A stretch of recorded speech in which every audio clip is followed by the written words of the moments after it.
जय गुरुदेव। आज हम लोग हठ योग के ग्रंथों का अध्ययन करना शुरू करेंगे। हठ योग जो विषय है हमारा, उसके बारे में हम जानकारी लेंगे।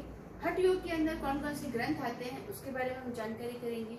और आज से इस हठ योग के जो शुभारंभ कर रहे हैं इसमें हम हठ योग के सारे ग्रंथ, जितने भी ग्रंथ हठ योग के अंदर आते हैं, उन सबका हम धीरे आगे से आगे अध्ययन करेंगे। तो अगर आप सभी लोग हठ योग के अध्ययन करना चाहते हैं तो आप लोग मेरे चैनल को सब्सक्राइब कर सकते हैं, जिससे कि आपको आगे से आगे हठ योग के संबंधित सारे वीडियो प्राप्त होते रहेंगे। चलिए शुरू करते हैं हम लोग हठ योग के बारे में। योग विषय के ऊपर जब हम बात करते हैं तो योग विषय के अंदर एक हठ योग और एक योग दर्शन, पतंजलि योग दर्शन, ये बहुत महत्वपूर्ण ग्रंथों में से आते हैं, क्योंकि दोनों ही ग्रंथों का जब तक हम लोग अध्ययन नहीं करते तब तक हम योग को पूर्ण रूप से समझ नहीं सकते। अगर हम डिप्लोमा की बात करें या ग्रेजुएशन की बात करें या मास्टर्स की बात करें योग के अंदर, उन सभी के अंदर हमारे हठ योग से संबंधित कुछ न कुछ ग्रंथ जरूर आते हैं। हठ योग के अंदर टोटल ग्रंथ हमारे जो बताए जाते हैं वो हमारे 9 ग्रंथ हैं लगभग, जिसमें से हमारी याज्ञवल्क्य स्मृति, शिव संहिता, गोरख संहिता, हमारी हठ रत्नावली, गहरेन संहिता, हमारे योग बीज और हमारी वशिष्ठ संहिता, सिद्ध सिद्धांत पद्धति, ये सारे जो ग्रंथ हैं ये हठ योग के ही ग्रंथ आते हैं। यानी अगर हमें हठ योग का ग्रंथ का अध्ययन करना है तो इन सारे ग्रंथों का अध्ययन जब हम करते हैं तो हमें हठ योग को पूर्ण रूप से समझने में आसानी होती है, या फिर हम ये कहें कि हम हठ योग को अच्छे से समझ सकते हैं कि वास्तव में हठ योग होता क्या है। क्योंकि हम जब डिप्लोमा की बात करते हैं तो वहाँ पर ग्रंथों के अंदर, हठ योग के अंदर एक हठ प्रतिपिका ग्रंथ लगा दिया जाता है जिसको हम पढ़ते हैं। या जब हम ग्रेजुएशन में जाते हैं या फिर जब हम मास्टर्स में जाते हैं तो हमें हठ योग के ज़्यादा से ज़्यादा 2 ग्रंथ पढ़ने को मिलते हैं। एक तो हमारा हठ प्रतिपिका और एक हमारा आता है गहरेन संहिता। उससे ज़्यादा हम अध्ययन नहीं करते। जब हम नेट की तैयारी करते हैं या फिर जब हम सेट की प्रिपरेशन कर रहे होते हैं तब हमारे ये ग्रंथ जो हैं सारे हमें पढ़ने होते हैं। लेकिन मैं फिर भी आपको कहूंगी कि जब भी आपको सिर्फ एक प्रिपरेशन के लिए, अगर आपको योग की तैयारी योग किस विषय में अगर आपको प्रिपरेशन ही करना है तो आप सिर्फ उसके आधार पर अगर आप हठ योग को ग्रंथों का अध्ययन करेंगे तो वो एक एग्जाम ओरिएंटेड होगा। लेकिन जब अगर वास्तव में हमें योग को समझना है या वास्तव में हमें योग विषय के अंदर गहराई से उतरना है, योग विषय को गहराई से समझना है, तो आपको हठ योग के सारे ग्रंथों का अध्ययन करना जरूरी है। आपको अध्ययन करना ही चाहिए ताकि आप वास्तव में वास्तविक योग को समझ पाए। हठ योग जो है इसके बारे में जब हम बात करते हैं तो ये एक बहुत ही प्राचीन एक हमारी रही है व्यवस्था, जो हमारी शुरू होती है 10वीं से 11वीं शताब्दी के अंदर। हठ योग की जो एक परंपरा चली है वो 10वीं से 11वीं शताब्दी के अंदर हमारी शुरू हुई है। हठ योग जो है ये एक, इनके जो आदि वक्ता बोलते हैं, ये जो कहते हैं कि वे हठ योग किसने शुरू किया, तो बोला जाता है कि आदिनाथ शिव को मानते हैं कि आदिनाथ शिव जो हैं उन्होंने पार्वती जी को हठ योग के बारे में ज्ञान दिया। और फिर वो आगे जाके मत्स्येंद्र नाथ जी ने उस ज्ञान को प्राप्त किया और मत्स्येंद्र नाथ जी ने आगे जाके गोरखनाथ जी को, उनके जो शिष्य हुए, उनको ज्ञान प्राप्त हुआ। और ऐसे करते हुए लगभग 33 जो हमारे योगी हैं, उन 33 योगी, कितने योगी हमारे हैं हठ योग के? 33 सिद्ध योगी। ये सिद्ध योगी, इन्होंने हठ योग को सिद्ध किया है, यानी सिद्ध योगी जो कहा जाते हैं वो 33 योगी हमारे हठ योग के अंदर आते हैं। इसके बाद में हठ योग के अंदर जब हम बात करते हैं तो इसके नाथ संप्रदाय कहा जाता है। हठ योग को नाथ संप्रदाय कहा जाता है क्योंकि गोरखनाथ जी की ने इसको आगे प्रचलन किया था, प्रचलित किया था, बहुत विस्तार किया था इसका। और एक ये गुरु शिष्य पर आधारित है। सबसे इम्पोर्टेंट जो बात है वो है गुरु शिष्य परंपरा पर आधारित है।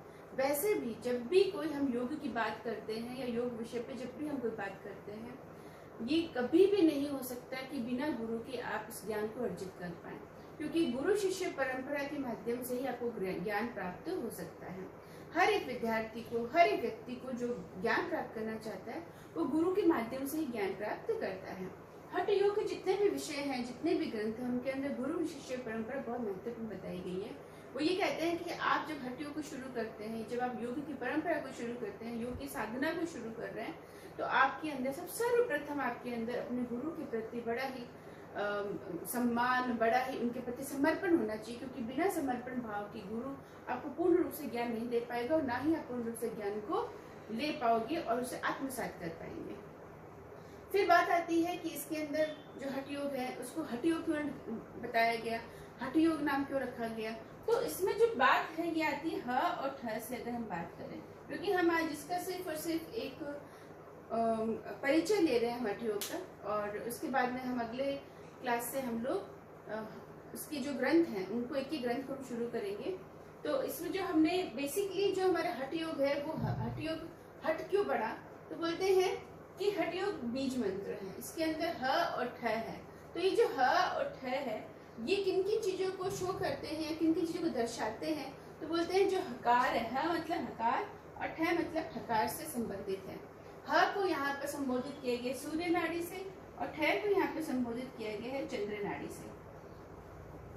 ठ को यहाँ पर शिव बताया है, तो ठ को यहाँ पर शक्ति बताया है। ह को यहाँ पे प्राण बताया है, तो ठ को यहाँ पर रई बताया है। ह को यहाँ पर अगर ब्रह्म बताया है, तो ठ को हमारे यहाँ पर जीव बताया गया है। इस तरीके से यहाँ पर ह को अगर हमारे पित्त बताया है, तो ठ को हमारे कफ बताया गया। इस तरीके से यहाँ पर ह और ठ को बताया गया। हठ योग क्या है? हठ और योग, यानी जब ह और ठ का मिलन हो जाना, यानी जब सूर्य नाड़ी चंद्र नाड़ी को मिलन हो जाना, एक हो जाना, शिव और शक्ति का एक हो जाना, प्राण और रई का एक हो जाना, यानी योग हो जाना, एक हो जाना, मिलन हो जाना, जुड़ जाना, जोड़ लेना, वही होता है हठ योग। बस इतना ही हमको यहाँ पर समझने का प्रयत्न करना है, क्योंकि जैसे जैसे आप ग्रंथों को समझेंगे पढ़ेंगे तो आपको हठ योग के बारे में और गहराई से पता चलेगा। एक सबसे बहुत महत्वपूर्ण बात है कि हठ योग के अंदर आसनास के ऊपर बहुत सारी बातें की गई हैं। हर हठ योग के ग्रंथों में आसनास के बारे में जरूर बातें कही गई होती। क्यों?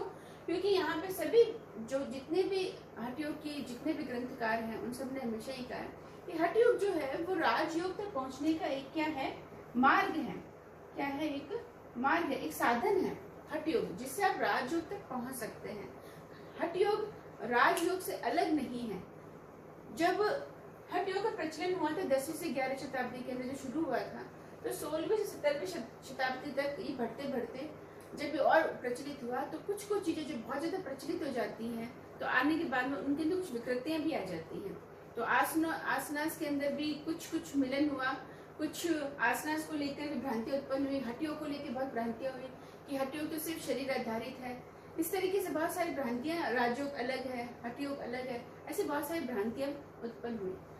तो हठ योग के बारे में बहुत सारी हमें जानकारियां आगे प्राप्त होंगी जब हम इन सभी जितने भी ये सारे ग्रंथ हैं इन सबका जब हम अध्ययन करेंगे। हमारा जो अगली क्लास होगी उसके अंदर हम हठ प्रदीपिका को शुरू करेंगे। हठ प्रदीपिका इसलिए शुरू कर रहे हैं क्योंकि वो जो ग्रंथ है वो डिप्लोमा के अंदर भी लगता है, ग्रेजुएशन के अंदर भी लगता है, और मास्टर्स के अंदर, नेट के अंदर, यानी सभी जितने भी एग्जाम्स होते हैं उन सब के अंदर हठ प्रदीपिका को सबसे पहले पढ़ाया जाता है। तो हम लोग हठ प्रदीपिका का अध्ययन ही अगले जो हमारी क्लास होगी उसमें हम शुरू करेंगे। उम्मीद करते हो आपको वीडियो पसंद आया होगा, तो आप इस वीडियो को, चैनल को सब्सक्राइब कर लीजिए ताकि आप लोग हठ योग से संबंधित सारे ग्रंथों का अध्ययन कर सके। धन्यवाद। ओम शांति।